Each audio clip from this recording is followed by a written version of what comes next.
Isaías, capítulo de número 9, nós vamos ler a partir do versículo de número 6. Isaías 9, versículo de número 6. Aleluia. Isaías, capítulo de número 9, nós vamos ler o versículo de número 6. Glória a Deus. Isaías 9, 6. Abra sua Bíblia, seja ela o livro que está em suas mãos, ou o seu aparelho telefônico, né? Ou então acompanhe com a gente o texto que o Juliano está colocando ali em cima para a gente. Isaías capítulo 9, versículo de número 6, diz assim: Porque um menino nos nasceu, um filho se nos deu, o principado está sobre os seus ombros, e o seu nome será Maravilhoso Conselheiro, Deus Forte, Pai da Eternidade e Príncipe da Paz. Amém? Porque um menino nos nasceu, um filho se nos deu, o principado está sobre os seus ombros, e o seu nome será Maravilhoso Conselheiro, Deus Forte, Pai da Eternidade e Príncipe da Paz.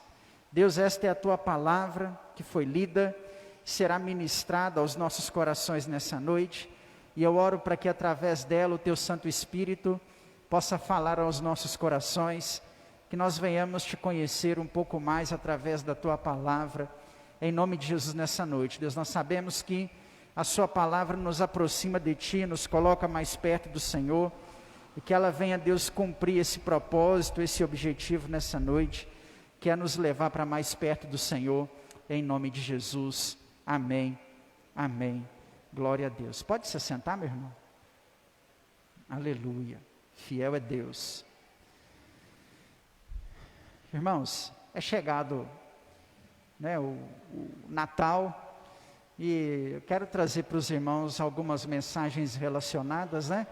Se tudo der certo, na terça-feira eu quero fazer com os irmãos no culto de estudo bíblico, online, embora eu não estou conseguindo fazer, mas terça-feira acredito que vai dar certo, falar um pouco mais a respeito do Natal. E hoje eu gostaria, pegando aí um gancho, nesse tempo de Natal que a gente vai viver aí essa semana, para a gente poder aí aprender algumas coisas com o nascimento de Jesus. Amém? Glória a Deus. Está dando para me ouvir direitinho? Amém? Irmãos, o tema da nossa mensagem de hoje é a maior aula de humildade que a humanidade já teve, né?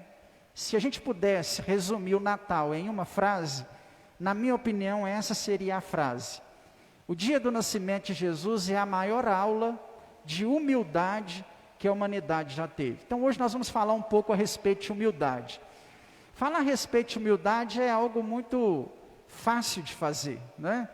Humildade é uma das características que um servo de Deus precisa ter quando ele ingressa na sua caminhada cristã. Irmãos, quando nós aceitamos a Jesus, quando nós servimos ao Senhor, se existe uma característica que precisa estar presente no nosso caráter, essa característica é a humildade. Esse assunto me chama muita atenção, embora já preguei muito a respeito de humildade, eu confesso para os irmãos que não é um assunto que a gente sempre traz à tona. Eu não me lembro de nenhuma mensagem sobre humildade pregada aqui para os irmãos, mas já tenho entre os meus esboços de pregações várias mensagens sobre humildade, inclusive o primeiro deles. Eu me lembro que quando eu me converti, algumas coisas aconteceram muito rápido para mim, e aí, logo a igreja estava trocando de pastor, chegou um novo pastor na igreja. Quando eu me converti, a igreja estava sem pastor, lá em Pará de Minas, e aí chegou um novo pastor, e assim que esse pastor chegou, ele instituiu uma escola de obreiros, e eu tinha me convertido naquele período, eu fui participar da escola de obreiros, e quando teve-se lá a matéria de homilética, né, o pastor pediu para que cada um dos alunos da escola de obreiros fizesse uma pregação, e pregasse lá na escola de obreiros, né, era o teste na matéria de homilética, para ver se a gente estava aprovado ou não. E essa foi a primeira vez que eu preguei, foi na escola de obreiros, e o tema da minha mensagem na escola de obreiros foi humildade, né? Eu peguei o texto lá de Tiago, capítulo 4, versículo 10, né? Humilhai-vos diante do Senhor e Ele vos exaltará.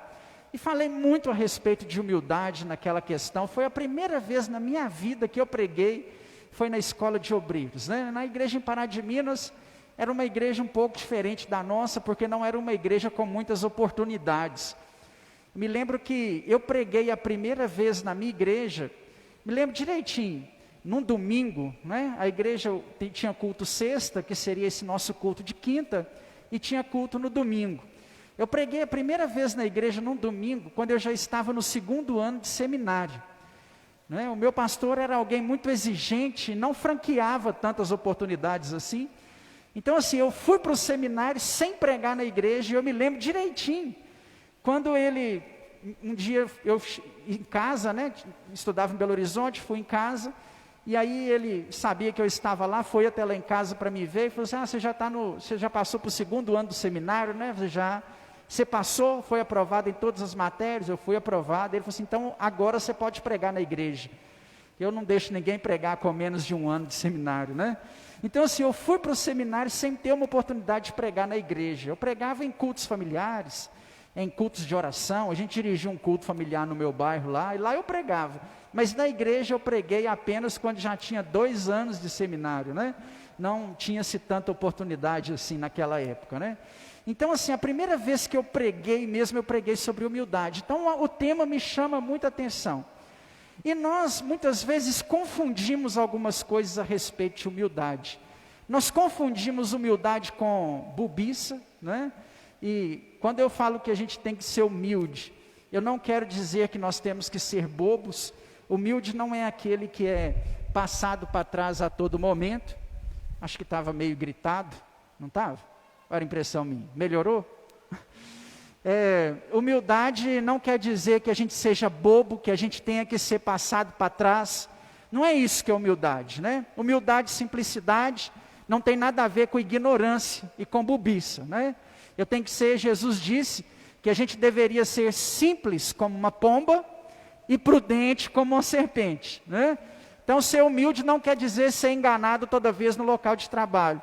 Ser humilde não quer dizer ser trapaceado todas as vezes no seu dia a dia. Isso não é humildade, isso é ignorância. O Senhor nos chama para sermos humildes. Então humildade é uma característica que precisa estar no nosso coração. E quando nós falamos de humildade, nós temos em Jesus, desde a sua gestação até a sua morte de cruz, nós temos um verdadeiro exemplo de humildade. E é difícil, às vezes, entender e compreender o processo de humildade a qual o Senhor passa por ele. Jesus nos dá uma aula durante o seu ministério de humildade, que é sem igual. Essa humildade foi tanta, que ela colocou em questionamento diante dos judeus, se de fato ele era ou não o rei dos judeus. Porque em alguns momentos as pessoas trataram assim, ele vem de Nazaré, pode vir alguma coisa boa de Nazaré, porventura algo bom em Nazaré. Quando chega e algumas pessoas falam que ele é o Filho de Deus, algumas pessoas criticam em Mateus capítulo 13, dizendo assim, mas não é este o filho do carpinteiro, sua mãe nos chama Maria? Os seus irmãos consanguíneos não são Judas, Simão e Tiago, e ainda tem mais 2 irmãs? Então assim, esse processo de humildade a qual Jesus está inserido, ele assusta a comunidade judaica, fazendo com que as pessoas não deem valor ao seu ministério e à sua pregação, de tão humilde que ele foi. Eu não condeno os judeus por conta dessa atitude, de esperar Jesus montado num cavalo branco. Eu não condeno os judeus por esperarem Jesus no palácio de Herodes, entre as famílias nobres de Jerusalém, porque nós também somos assim. Se Jesus viesse hoje, aonde você esperaria Cristo? Muitos de nós, mesmo sendo conhecedores bíblicos, talvez esperaríamos Jesus como um grande líder mundial, como um grande presidente, como alguém influente, com alguém de linhagem familiar não humilde, como foi o caso de Maria e José?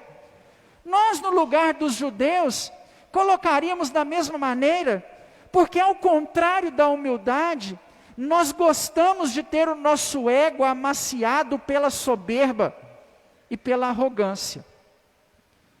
Irmãos, a experiência que eu vou contar para você aqui, minha, poderia ser sua. Talvez você tenha experiências até nesse sentido aí, maiores do que as minhas. Mas eu gosto de contar as experiências para a gente poder exemplificar essa questão de aprender a viver debaixo da humildade. Né? Nós precisamos aprender a viver mesmo um tempo de humildade. Nós precisamos, e o Senhor vai nos conduzir às escolas da humildade, vamos dizer assim. Nós precisamos das aulas de humildade que o Senhor proporciona para nós. Desde quando eu me converti, eu sempre fui o menor, o mais humilde na igreja, entre os irmãos da igreja, quando participei do louvor, o mais simples, o mais humilde, o que falava menos, né? As pessoas que me conhecem antes de eu ir para o seminário, quando se encontrarem com a Edileia ou encontrarem com você, vão falar assim, o Tiago, mas o Tiago quase não falava. Eu sempre fui o menor, eu sempre fui o mais humilde, mas o Senhor fez reviravoltas na minha vida. Aí eu fui para o seminário, aí eu já ganhei um statusinho de seminarista. Quando eu chegava na minha igreja em Pará de Minas, já não era mais o Tiago, era o seminarista da igreja que tinha chegado na igreja naqueles dias, né? Então eu já comecei a ganhar um statusinhos, fui trabalhar na Convenção Batista, me aproximei de grandes homens da nossa convenção naquela época. Nossa convenção é grande, né? Há igrejas espalhadas, são 6.000 igrejas no Brasil. E na época a nossa convenção tinha um grande nome, né? Como presidente do estado aqui, uma referência nacional, que era o pastor Cláudio Guiomar na época. E aí eu me lembro que eu fui trabalhar com o pastor Cláudio Guiomar. Depois de um episódio de assalto em Belo Horizonte, que eu já compartilhei com os irmãos aqui, o pastor Cláudio Guiomar me chamou para trabalhar na igreja dele. E aí assim, era um sonho de todo seminarista, todos os seminaristas do STEB, do SEBENJ na época, queriam ir trabalhar na Lírio dos Vales, né? E lá era uma igreja que assim, tinha muito seminarista. Eu me lembro, se eu não me engano, na minha época, quando eu cheguei na igreja, nós éramos um número de 12 seminaristas na igreja. Tinha tanto seminarista na igreja que o pastor Cláudio colocou um pastor para ser pastor dos seminaristas. Era o pastor José Roberto. Ele cuidava só do seminarista, né? O seminarista precisava de algum apoio, porque seminarista sempre precisa de algum apoio, seja psicológico, seja financeiro. Estava lá o Zé Roberto para poder cuidar da gente. Entre esses 12 seminaristas, a maioria deles estava na Lírio dos Vales por status. Poucos deles trabalhavam. Pastor Júnior, que sempre vem pregar aqui na igreja, sempre vou lá na igreja dele também. Na época tinha saído da Lírio dos Vales para ajudar numa outra igreja enviado pelo seminário. E eu chego na Lírio dos Vales e assumo o departamento de adolescentes, né? Que o Júnior tinha acabado de largar. Então, entre tantos seminaristas que tinha na Lírio, eu já trabalhando com o pastor Cláudio, um grande nome da nossa convenção, trabalhando na igreja dele. Quando eu chegava, olha, você é seminarista onde? Eu sou seminarista na Lírio dos Vales, né? Isso soava, os demais seminaristas pensavam assim, mas você está lá só no banco? Não, eu cuido do departamento de adolescentes dessa igreja, né? Então comecei a ter um certo statusinhos, até que eu formei no seminário, né? Que maravilhas, formei no seminário. Aí, por indicação do próprio pastor Cláudio Guiomar, eu sou indicado para trabalhar em Bom Despacho. Em Bom Despacho, meus irmãos, eu tive uma experiência no que diz respeito a esses statusinhos, né? Fantástica. Fui trabalhar numa das melhores igrejas que a nossa convenção já teve na nossa região. Uma igreja amplamente missionária. 70% das igrejas abertas no centro-oeste de Minas foi aberto pela igreja de Bom Despacho. Pastor Mané é um nome épico dentro da nossa convenção. Veio junto do avivamento de 1962, em qualquer lugar do Brasil, que você cita o nome de Manuel Alves da Rocha, alguém conhece. Quando eu fui trabalhar com o pastor Manuel, Aí, irmãos, o negócio mudou demais, porque aquele rapazinho que era humilde, que era simples lá na igreja em Pará de Minas, agora é o obreiro do pastor Manuel. Irmãos, talvez em toda a história daquela igreja, eu não falo isso por soberba, né, nem por orgulho, mas em toda a história, eu fiquei lá só 3 anos e meio, é muito pouco tempo, mas em toda a história daquela igreja, que já teve tantos obreiros com o pastor Manuel, eu acho que eu fui o único que as pessoas olhavam e realmente falavam assim, esse é o substituto. Esse vai ficar no lugar do Manuel. Não foi assim. Aprove o Senhor que eu viesse para a Lagoa da Prata. Deus moveu os corações. Eu não queria sair de lá. Deus já tinha me falado para sair de lá. Eu não queria sair de lá e Deus me empurrou para fora de lá. Né? Porque o status lá era bom. Eu chegava nos lugares, os outros pastores reverenciavam. Só olha, chegou o obreiro do pastor Manuel. Né? Quando eu chegava nos lugares, eu era respeitado. Eu me lembro que em 2007 nós fizemos um congresso de mocidade aqui na região, que foi um dos melhores congressos de mocidade que já teve aqui na região. O Senhor nos deu graça. Na época, alguns irmãos que são mais antigos, eu acho que não é o caso de nenhum dos que estão aqui, quando o louvor evangélico começou a crescer no Brasil, alguns homens foram referência. Um deles foi Carlinhos Félix, que há um tempo atrás até estava na Igreja Internacional da Graça. Carlinhos Félix foi um pioneiro do ministério de louvor no Brasil, com o Rebanhão e depois com o Carreira Solo. Nós fizemos um congresso de jovens lá em Bom Despacho e levamos Carlinhos Félix, o que para mim era algo fantástico, porque estávamos falando de um dos maiores nomes da música gospel, né? O maior nome da música gospel no Brasil, a gente levou num congresso de jovens em Bom Despacho. Em Bom Despacho, além de pastor auxiliar, eu fui líder de jovens. Todo seminarista, todo pastor, todo, sem exceção, um dia foi líder de jovens, né? E aí eu fiz uma liderança de jovens bacana em Bom Despacho, referência na região, e isso elevou o meu nome na região. Existem pastores que só se tornaram conhecidos por conta desse congresso, por conta do nosso tempo, né? Lá enquanto líder de jovens. Eu me lembro mesmo, o próprio Vinícius Ravani, que ninguém conhecia, a gente leva no ministério, no congresso de jovens em 2007, e lá ele se torna conhecido para a região, né? Hoje ele é até presidente da nossa convenção regional aqui. Então assim, esse congresso em 2007, fez com que até mesmo a gente tivesse o nome elevado dentro da própria convenção. Irmãos, e a gente gosta disso. Eu estou contando para você a minha experiência, mas se você estivesse no meu lugar, você iria gostar disso. Eu não vivi pouca coisa nesse sentido não, irmãos. Eu já almocei com o governador do estado de Minas Gerais. Você sabe que sentar na mesa com a Anastasia, ele tinha deixado o governo para se candidatar ao seu primeiro mandato no Senado. Eu almocei com o governador. Eu tenho amigos deputados estaduais e federais. Eu já estive ao lado de grandes cantores da música gospel. Mas muitas vezes não é esse o lugar que Deus nos quer. Embora tive grandes contatos com grandes nomes da convenção, há poucos dias o pastor Cláudio esteve aqui na cidade, e eu nem o vi. Eu não recebi uma ligação e nem também liguei para ele. Ô pastor, que bom, devo muito favor a ele, é um pai na fé no meu período de seminário. Mas não é isso que o Senhor quer para nós. Eu contei essa experiência para você porque nós gostamos de ter o nosso ego massageado. Nós pensamos que Deus está nas grandes coisas. Nós, se esperássemos Jesus no nosso tempo, iríamos esperar Jesus dessa forma. Muitas vezes, irmãos, eu pensei que aí eu estava sendo abençoado. Eu achei que eu era abençoado quando eu era o obreiro do pastor Manuel. Eu pensava que eu estava sendo abençoado quando eu era amigo do deputado federal. Quando o deputado estadual caminhava junto comigo, eu pensava assim, agora eu sou abençoado. Quando eu era pastor auxiliar numa das maiores igrejas da região, eu pensava assim, agora eu sou abençoado. Então eu não julgo os judeus, a escola judaica, por esperar Jesus montado num cavalo branco, não é, com espada desembainhada no palácio de Herodes. Eu não julgo eles, porque nós também pensamos que é assim. Estamos muito preocupados com grandes templos, com enormes catedrais.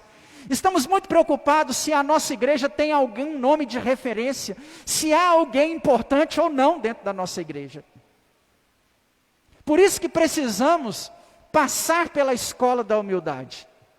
Por isso que precisamos passar pela escola da humildade. Eu me lembro direitinho quando eu comecei a a voltar para a escola da humildade, né? Porque se lá em Pará de Minas eu vivia nessa escola, com esses statuzinhos, talvez eu tenha perdido algumas aulas. Eu me lembro direitinho, eu fui convidado a vir para a Lagoa da Prata, a ser pastor auxiliar na sede. Eu larguei a Igreja Batista Nacional em Bom Despacho, com tudo que eu tinha conquistado lá, e vim pastorear aqui como pastor auxiliar de um outro grande pastor na igreja sede, até que um dia ele me fez um convite. Ele falou para mim assim, olha, lá no bairro Marília está sem pastor, você quer ir para lá? Irmãos, eu não precisei pensar no assunto. Teve gente que falou comigo assim, mas você vai deixar de ser o pastor auxiliar na sede, para ir pastorear lá no bairro Marília, no cantinho, na igreja no cantinho do bairro? Eu falei, vou, porque o Senhor nos leva às escolas da humildade. Não que isso seja diferente ou indiferente, até porque eu fui, porque na minha cabeça era assim. Na minha cabeça não importa se o evangelho vai ser pregado aqui, se o evangelho vai ser pregado em qualquer outro bairro da cidade, se vai ser na favela mais perigosa do Rio de Janeiro. O que importa é a gente estar fazendo aquilo que Deus chamou a gente para fazer. Nós precisamos, irmãos, ser conduzidos às escolas da humildade em nossas vidas. Então eu não julgo os judeus por conta disso, não julgo. Porque nós achamos, nós pensamos que se não tiver ninguém importante não serve. Aqui em Lagoa da Prata isso é muito latente. Você é da igreja tal? Quem é dessa igreja? Não tem ninguém importante nessa igreja, eu não vou lá. Ou então às vezes nós mesmos temos a necessidade de falar, fulano de tal é lá da igreja. O prefeito esteve lá na igreja. O vereador fulano de tal. O homem rico, o gerente do galpão da rifa, o dentista, é lá da nossa igreja. E essa não é a lição que Jesus dá para nós no seu nascimento. Eu contei a minha experiência porque nós somos assim. Nós gostamos de cargos, nós gostamos de títulos, seja dentro da igreja, seja no nosso meio social. Nós gostamos do status de gerente, nós gostamos do status de rico, nós gostamos quando as pessoas elogiam o nosso carro, quando as pessoas falam que a nossa casa é bacaninha, quando as pessoas olham para você e falam assim, nossa, mas esse brinco é de ouro, você incha todo, é de ouro, sim, comprei lá da Vânia, né? A gente gosta desses status, mas não é essa a aula de humildade que Jesus vai dar para nós no seu nascimento. Nós mais do que nunca precisamos aprender com o Senhor a sermos simples, a sermos humildes, a não deixar com que a arrogância, a prepotência tome conta do nosso coração. Há muitas pessoas desviadas no nosso meio, sabe por quê? São prepotentes e arrogantes. Há muitas pessoas frias, sabe por quê? Estão apegadas a títulos, estão apegadas a cargos, estão apegadas a coisas humanas. E não é isso, não é nisso que Deus quer o nosso coração apegado. Mais do que nunca nós estamos precisando abrir mão da soberba, da prepotência, da arrogância, e precisamos partir para a humildade. Porque a humildade nos faz submissos. Se existe algo que Deus condena, se chama insubmissão. A insubmissão dentro do lar, a insubmissão dentro da igreja, a insubmissão no seu local de trabalho. Deus não abençoa insubmissos. Deus não abençoa quem é insubmisso. E a humildade nos conduz ao caminho da submissão. É o que vai acontecer com Jesus. Como disse, eu você não julgo errado os judeus. Porque até pelas profecias, é claro que se a gente ficar atento à profecia, já tinha uma profecia falando que ele nasceria em Belém. Já havia uma profecia falando que ele seria desprezado, o mais indigno entre os homens. Mas, olhando as principais profecias, qualquer um esperaria Jesus no palácio de Herodes. Até pelo texto que nós lemos. um filho, um menino se nasceu, um filho se nos deu. E o seu nome será Maravilhoso Conselheiro, Deus Forte, Pai da Eternidade e Príncipe da Paz. Até pelas prerrogativas que a profecia nos aponta, nós esperamos alguém de grande majestade e poder no momento em que Jesus vai nascer. Irmãos, nós olhando para a história hoje sabemos que Ele é o Rei dos Reis, que Ele é o Senhor dos Senhores, que Ele é o Príncipe da Paz, o Pai da Eternidade, o maior de todos. Agora presta atenção comigo, Ele pegou toda essa grandeza e se fez óvulo no ventre de Maria. Ele se fez no tamanho de uma célula invisível, a ponto de juntar com um cromossomo humano, e se tornarem 2 cromossomos até ir se desenvolvendo e se tornar um feto minúsculo, de 8 milímetros de tamanho, que é o tamanho aproximado de um feto na hora que ele termina a sua fecundação, 8 milímetros. O Rei dos Reis e Senhor dos Senhores não vai chegar em Jerusalém montado num cavalo branco com uma espada de ouro. Ele se fez óvulo dentro do útero de uma mulher. Não há humilhação pior do que essa. Não há humilhação pior do que essa. Quando chegamos no Natal e temos o nascimento de Jesus, nós vamos ter a maior escola de humildade que alguém já teve. Porque ao invés de nascer num berço de ouro, no meio da família nobre, o nascimento de Jesus vai ser um caso atípico. Porque o Messias, tão esperado por toda a humanidade, não vai chegar como um grande líder político, como um grande pastor ou como um grande obreiro, não. Ele vai chegar de forma simples. E muitas vezes nós não gostamos daquilo que é simples. Eu me lembro ainda na escola da humildade, quando cheguei em Bom Despacho, vivi 2 situações interessantes. A primeira delas é porque, como o pastor Mané era um homem de muito nome, né? Muito grande dentro da nossa convenção, dentro da sua própria igreja também. Eu lembro que o pastor Manel foi convidado para uma festa de 15 anos. E aí, ao ser convidado para a festa de 15 anos, né, dar uma palavra lá no maior clube social da cidade, uma festa bacana, gente, né, magnata, né? Aí o pastor Manuel falou assim, olha, nesse dia vai ter um pastor que vai vir trabalhar comigo, ele vai estar aqui, eu posso levar ele? Pode levar e tal.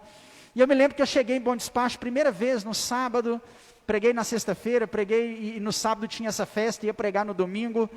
Aí no sábado a gente foi para a festa de aniversário, né, da irmã, fazendo 15 anos, a família e tal, aquela coisa. A gente chegou na festa de aniversário, aí eu estava assim perto do pastor, com a camisa azul que eu tenho até hoje, de vez em quando eu venho pregar com essa camisa aqui. Camisa azul de manga comprida, aquelas calças bem social, balão mesmo, né? E aí eu lembro que a gente estava assim perto do pastor Manuel, com as mãos para trás, a irmã virou para o pastor Manuel e falou assim, pastor, cadê o grande missionário, pastor, né, que vai vir trabalhar com o senhor aqui em Bom Despacho? O pastor falou assim, está aqui. A irmã olhou para mim e fez assim, cadê? Está atrás desse moço aí. Né? Eu me lembro que o meu finado sogro, né, ele mesmo falou para a gente que a primeira vez na sexta-feira que eu preguei na igreja, ele olhou e falou assim, nossa, mas é esse menino aí que vai vir trabalhar na nossa grande igreja, né? E depois acabei me casando até na casa dele, aí você vê que coisa, né? Então, irmãos, é complicado porque nós não gostamos da simplicidade, nós não gostamos daquilo que é humilde, nós não gostamos daquilo que é simples, nós preferimos aquilo que é soberbo, aquilo que tem status de grande, aquilo que tem status de gigante. Nós preferimos isso do que aquilo que é simples. Nós muitas vezes não queremos aquilo que é simples. Eu quero ler para você aqui um trecho de um livro, que eu já li há um tempo atrás, e até vendo uma pessoa pregar durante essa semana, a Adileia estava assistindo lá uma mensagem, e ela deu uma informação, e eu sabia de onde ela tinha tirado essa informação, né? O livro é O Jesus que eu Nunca Conheci, de Philip Yancey. Na página 38, ele cita um trecho interessante. Ele diz assim, ó, presta atenção. A rainha Elizabeth II, há pouco tempo visitou os Estados Unidos. E os repórteres deleitaram-se em explicar a logística em questão. Seus 1.800 quilos de bagagem, incluindo 2 trajes para cada ocasião. Um traje para luto, no caso de alguém morrer. 40 quartilhos de plasma e assentos de pélica branca para vasos sanitários. Ela trouxe consigo a sua cabeleireira, 2 camareiros e uma infinidade de atendentes. Uma rápida visita da realeza a um país estrangeiro pôde facilmente custar 20 milhões de dólares. Foi a última visita que Elizabeth II fez aos Estados Unidos. Eles gastaram com a visita dela 20 milhões de dólares. Agora presta atenção. Em humilde contraste, a visita de Deus à terra aconteceu num abrigo para animais, sem assessores presentes e sem lugar para deitar. O rei recém-nascido, além de um coxo, de fato, o acontecimento que dividiu a história, até mesmo os nossos calendários em 2 partes. Talvez tenha tido mais testemunhas animais do que humanas. A mula poderia ter pisado nele. Tão silenciosamente, o maravilhoso dom foi dado. Enquanto uma rainha de um país, uma mulher humana que está durando muito tempo, mas um dia vai morrer, custou 20 milhões de dólares na sua visita a um país estrangeiro. O nosso rei vai nascer de uma forma incomum, onde uma só palavra é capaz de definir o seu nascimento: humildade. Humildade. Quando nós falamos do nascimento de Jesus, deveríamos nos fazer algumas perguntas, Por que José pega Maria e leva ela para Belém, no bendito censo? Por quê? Será que a avó, os pais de Maria não falaram assim: olha, você não pode ir não, seu filho está para nascer? Sabe por que eles não falaram isso? Nós esquecemos que a gravidez era escondida. A gravidez aconteceu antes do casamento. José escondeu a gravidez da sua esposa. O Filho de Deus vai nascer, o Rei dos Reis vem visitar a terra, e nem a sua gravidez pôde ser celebrada.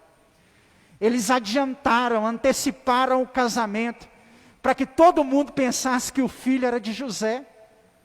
No cálculo da sociedade, ela podia viajar, porque eles ainda tinham 1 ou 2 meses pela frente.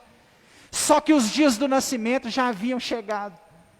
Ele pega a sua mulher, coloca no lombo de uma jumenta e vai em direção a Belém, para participar do censo, da contagem que era necessária, exigida por Herodes. Da contagem que era necessária, exigida por Herodes, para saber quantos romanos, quantos judeus tinham para melhorar a arrecadação de impostos. Ele sai em direção a Belém, e ao chegar na cidade, a mulher começa a entrar em trabalho de parto. Se fosse nos nossos tempos, o Rei dos Reis nasceria talvez nos melhores hospitais do mundo. Mas ao invés disso, Jesus não foi digno nem de uma parteira. Irmãos, isso é sério. João Batista nasceu do ventre de Isabel, uma mulher já velha, que teve o ventre curado e esteve grávida na sua velhice. Quando João nasce do ventre de Isabel, houve várias parteiras. O nascimento de João foi celebrado por toda a família se reuniu, todos estavam ali presentes, batendo palma e olhando a criancinha e dizendo assim: ó, que gracinha dela, fizeram festa. Se você já teve filho, você viveu isso. Quando nasceu, você fez lá talvez a lembrancinha, você separou as primeiras peças de roupa, os familiares vieram na sua casa, ó, que gracinha, a cara do pai, a cara da mãe. João Batista viveu isso. Jesus não. Quando o Senhor está prestes a nascer, ele não teve direito sequer a uma parteira para auxiliar no seu parto. Não haviam hospitais disponíveis. Não apenas hospitais, mas nenhum hotel sequer quis recebê-lo. Ele não foi digno de nascer nem sequer num quarto de hotel. Foi parar na manjedoura. Era inverno. O inverno judeu se dava entre meados de março até meados de maio. Era quando os pastores recolhiam os animais dentro dos currais, né? Dentro das manjedouras, para que eles suportassem o frio. Os animais não estão no campo, os animais estão na manjedoura. Os pastores estão na manjedoura porque estava fazendo frio. O lugar que sobra para Jesus é uma estrebaria. E o Rei dos Reis, que deveria talvez, ou que era esperado nos melhores hospitais, nos grandes palácios, vai nascer rodeado de animais. Os pastores que celebram a sua chegada não são homens nobres, muito pelo contrário, são a escória da sociedade, que estão tratando de animais dentro das estrebarias. Não era um serviço muito agradável naquela época, era um serviço simples, humilde. Mas por conta da simplicidade, da humildade do trabalho deles, eles tiveram a oportunidade de receber o Rei dos Reis e o Senhor dos Senhores. Jesus não teve dignidade de ter uma parteira, um hospital ou um quarto de hotel para poder nascer. Ele nasce no meio de animais. O Deus dos deuses, o Rei dos reis, o Senhor dos senhores, ao visitar a terra, se rebaixa a uma forma humana, incapaz de falar, de andar com os próprios pés, de se alimentar sozinho, de ter que ter as suas fraldas trocadas. Jesus era um simples bebê, dentro daquele coxo, dentro daquela manjedoura. Enquanto as pessoas aguardavam o Rei dos Reis no palácio de Herodes, com vários servos, entre os principais da sociedade, sabe onde ele vem?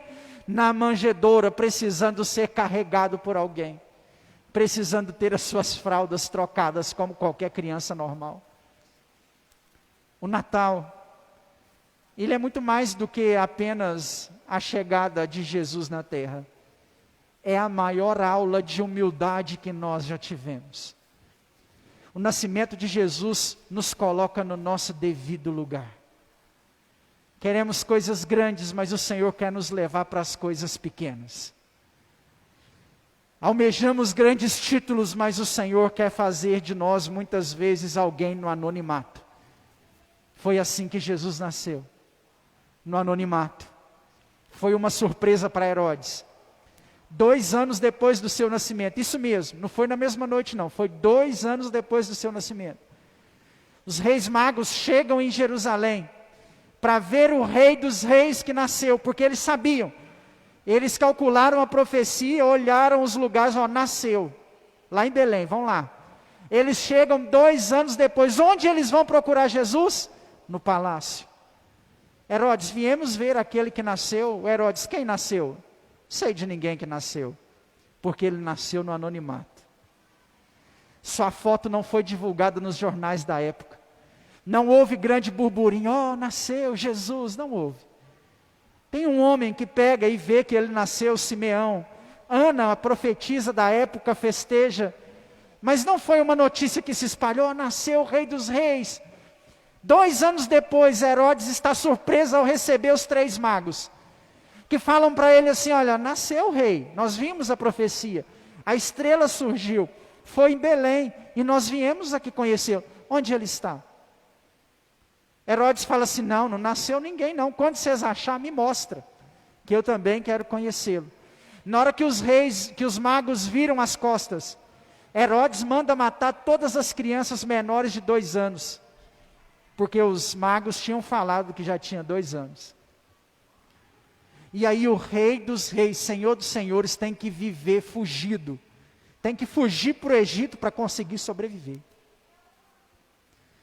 O nascimento de Jesus, irmãos, não é apenas a chegada do Senhor na terra. é também uma aula de humildade a todos nós. O Senhor nos quer assim, irmãos. Se Ele não se fez grande, por que nós queremos nos fazer grande? Se Ele não se empoderou dos seus títulos, por que que nós queremos nos empoderar dos nossos títulos? Ele era profeta, ele era sacerdote, ele era rei. Em momento nenhum ele chegou diante de Herodes e falou assim: me dá o trono que é meu. Porque a vida de Jesus, ao invés de levar para cima, nos conduz à humildade. Aprenda com o nascimento do seu rei, a percorrer os caminhos da humildade, porque quando nós nos humilhamos é que o Senhor nos exalta. Quando o nosso nome é rebaixado, é aí que o Senhor nos eleva. É aí que nós agradamos a Deus. É aí que nós entendemos o verdadeiro processo do Evangelho em nossas vidas, em nossa casa, em nossa família. O Senhor nos chama para esse ano, nesse ano que nós estamos vivendo, tão difícil, próximo do Natal, a escolhermos os caminhos mais humildes. Talvez esse ano você perdeu muitas bênçãos por não escolher caminhos humildes, por querer a arrogância, por esperar o melhor. Deus nos chama à humildade, o Senhor nos chama à simplicidade. Deus nos chama a abrir mão dos nossos cargos, o Senhor nos chama a abrir mão dos nossos títulos, dos nossos diplomas, da nossa capacidade, do nosso nome, de tudo aquilo que conquistamos, para estar na presença dEle de forma mais humilde e simples possível. Esse é o Jesus que nós nunca conhecemos. O Jesus que é simples. Se Ele chegasse nos nossos dias, entre os mendigos, entre os arruaceiros religiosos, assim como aquela comunidade não o reconheceu, nós também não o reconheceríamos. Reconheceríamos Cristo se Ele chegasse como um grande líder político, um grande líder religioso. Não, meu irmão, não. A unção de Deus, o poder de Deus está na simplicidade. Aprenda isso. O Senhor está nas ações simples. Jesus pregou para os poderosos políticos da época, mas 90% da sua pregação foi para a periferia, foi para os mais simples. Não foi para os poderosos, foi para os mais simples. Entenda, meu irmão, nós não encontraremos o Senhor nos palácios de Herodes. Nós encontraremos Jesus na simplicidade, naquilo que é simples. É lá que nós vamos achar o Senhor. Talvez você está buscando o Senhor entre os poderosos. Talvez você está querendo que Deus só faça coisas grandes na sua vida. Mas nessa noite Ele vem nos ensinar que nós devemos esperar a sua ação naquilo que é simples. Deus espera que sejamos simples. Deus espera que sejamos humildes. Esse é o caminho que nos conduz até Ele. A humildade. A humildade. Os irmãos mais humildes são os mais cheios do Espírito Santo. Eu não conheço nenhum irmão soberbo, cheio de título, cheio de cargo, prepotente, que é cheio do Espírito Santo de Deus. Mas eu conheço um monte de irmão humilde, simples, que o joelho está no chão, e a presença de Deus é real na vida deles. É real na vida deles. Dentro da experiência que eu contei, eu sinto Deus mais presente na minha vida hoje, na simplicidade, do que quando eu almoçava com o governador. Eu vejo Deus mais na minha vida hoje, cuidando de mim de forma mais intensa hoje, do que quando eu era o obreiro do pastor Manuel. Eu não trocaria a experiência que eu vivo hoje por aquela experiência que era apenas status, nunca. Nunca. Sabe por quê? Porque Deus está naquilo que é simples. Não procure Jesus nos palácios de Herodes, nas grandes catedrais, nos irmãos de poder aquisitivo grande. Não procure Jesus entre os doutores. Não procure Jesus entre os dentistas, entre os médicos. Não procure Jesus entre os ricos. Procure Jesus entre os simples de coração. Entre aqueles que são humildes. É lá que o Senhor está. Porque desde o seu nascimento, foi ali que nós o encontramos. Dentro daquilo que é humilde. É a maior aula de humildade que nós já tivemos. Nós não temos o porquê de sermos soberbos. O Senhor, desde o seu nascimento, desde a sua conceição, nos ensinou que a humildade é o melhor caminho. Abaixa a sua cabeça, meu irmão. Abaixa a sua cabeça. Seja humilde. Reflita na sua vida. Seja simples. Por que nós estamos complicando as coisas? Por que preferimos os grandes? Porque achamos que se a pessoa tem um carrão, está de terno e gravata, ela é melhor. Por quê? Porque achamos que as igrejonas bacanas, as grandes catedrais, é lá que Deus está. Por que tem que ser entre os grandes cantores, gospels? Por quê? Por que não pode ser no simples salão da Avenida Brasil? Por que não pode ser no meio das pessoas simples? Por quê? Para de esperar Jesus nos palácios de Herodes. Ele está dentro daquilo que é simples. Ele é simples. Procure Jesus na simplicidade. Procure Jesus dentro da sua humildade. Não dentro da sua prepotência. Não dentro da sua soberba. Jesus não está só onde tem um teclado caro. Jesus não está onde o violão é caro, onde os ministrantes são mais capacitados. Jesus está onde as pessoas têm o coração humilde. É aí que o Senhor está. É lá que o Senhor está. Na humildade, na simplicidade, naquele que você não dá nada por ele. Naquela pessoa que você não dá nada por ela. É ali que o Senhor está, meu irmão. É ali que o Senhor está. Amém? Você pode aplaudir ao Senhor por isso? Glória a Deus. Aleluia. Se coloque de pé. Em nome de Jesus. Aleluia. Coloque a mão no seu coração. Vamos orar. Vamos orar. O Senhor manda nos falar nessa noite para procurar Ele dentro da simplicidade do nosso coração. Dentro da humildade do nosso coração. Seja simples, meu irmão. Seja humilde. Amém. Talvez o Senhor não nos vai dar uma igreja de poderosos. Mas se o Senhor nos der uma igreja de humildes, isso já nos será suficiente. Né? Talvez a gente queria sentado aqui nas nossas cadeiras, erramos, né? Os médicos, os poderosos políticos da nossa cidade. Mas eu me dou por satisfeito se nas cadeiras dessa igreja estiverem sentados os humildes. Amém? Os simples. Porque é esses que o Senhor procura. É no meio desses que o Senhor está. No meio da simplicidade, no meio da humildade. Deus, nós agradecemos ao Senhor pela aula de humildade que o Senhor nos deu no nascimento do seu Filho. Obrigado, Deus, porque a sua chegada à terra é para nós um exemplo de humildade maior que devemos copiar. Nos dê, Pai, um coração humilde, submisso, simples. Nos dê, Deus, um coração que te agrada, nos ajude a te servir, Deus, de forma como o Senhor merece ser servido. Nos conduza, Deus, a um coração submisso. Nos conduza, Senhor, em nome de Jesus, a tua presença, a tua glória, a tua ação, a tua unção. Muitas vezes, ó Pai, esperamos o Senhor nos palácios de Herodes, nos grandes templos, entre os poderosos. Mas assim como aprendemos aqui nessa noite, o Senhor está entre os humildes, entre os simples de coração. Nos dê, Pai, coração simples, nos dê coração humilde. Nos faça, Pai, simples como o Senhor foi.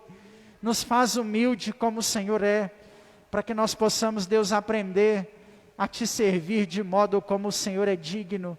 Para que nós possamos aprender a estar na tua presença, Deus, sem vacilar, de forma submissa, de forma simples, de forma espontânea, em nome de Jesus, em nome de Jesus.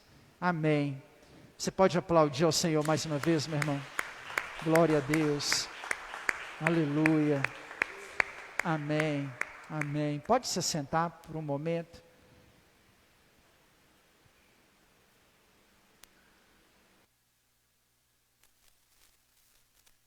Irmãos, as crianças vão apresentar um teatrinho, amém? Só um minutinho, enquanto eles terminam de se preparar ali.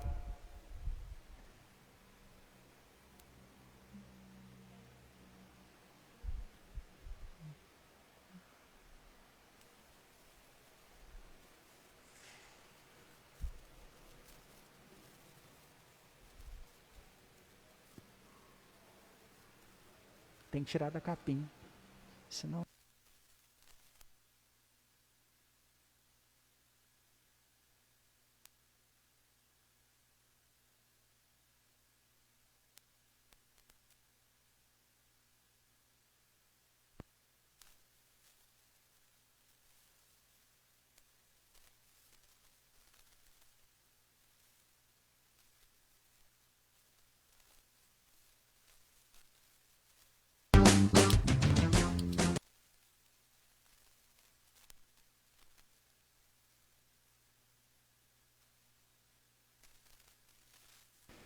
Amém, irmão? Só um minutinho que eles já vão apresentar um teatrinho, amém?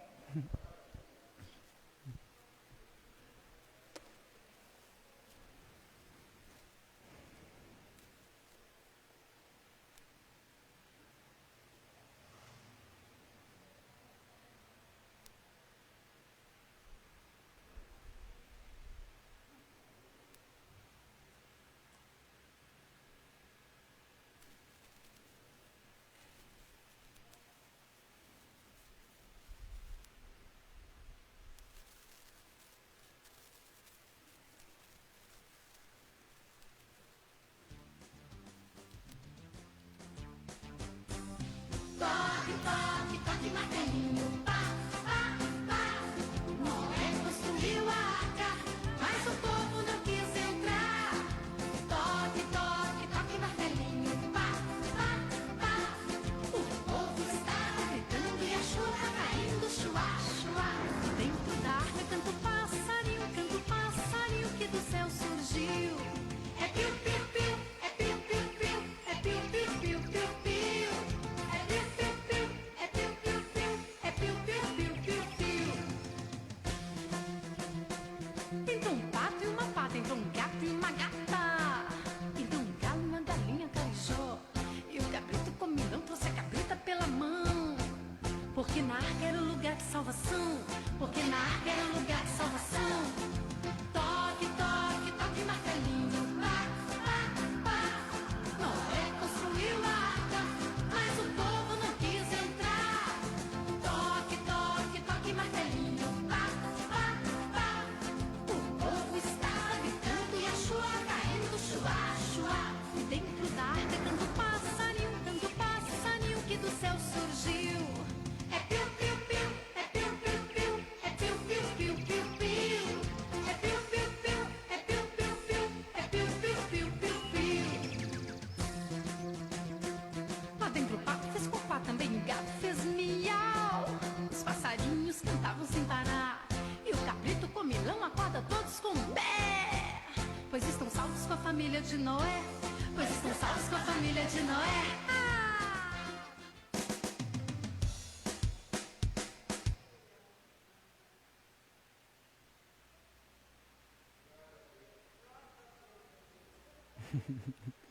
Amém.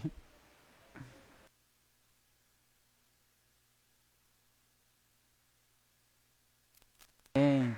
Ó, a família de Noé foi salva, Noé foi obediente, Noé foi fiel a Deus, Deus fez uma aliança com Noé. Amém, glória a Deus, aleluia, amém. Se coloque de pé, irmãos, amém, vamos orar, glória a Deus. Pai, muito obrigado por estarmos reunidos aqui nessa noite, Obrigado pela vida dos teus servos que aqui estiveram, por aqueles que nos acompanharam também pela internet. Deus, nós oramos para que tenhamos um fim de ano abençoado na tua presença, que seja, Deus, o Senhor a continuar cuidando de cada um na tua presença, que o Senhor, ó Pai, continue abençoando a vida de cada servo teu. Essa é a nossa oração. Em nome de Jesus, Deus, nos dê uma semana de vitória, uma semana abençoada, para a honra e glória do teu santo nome, ó Pai, em nome de Jesus. Meu irmão, que o Senhor te abençoe e te guarde, que o Senhor resplandeça sobre ti o teu rosto e tenha misericórdia de ti, que sobre ti o Senhor levante o rosto dele e te dê a paz, em nome de Jesus. Amém? Cumprimente o seu irmão da esquerda, da direita, com a graça e a paz do Senhor. Desejo para ele aí uma semana de vitória.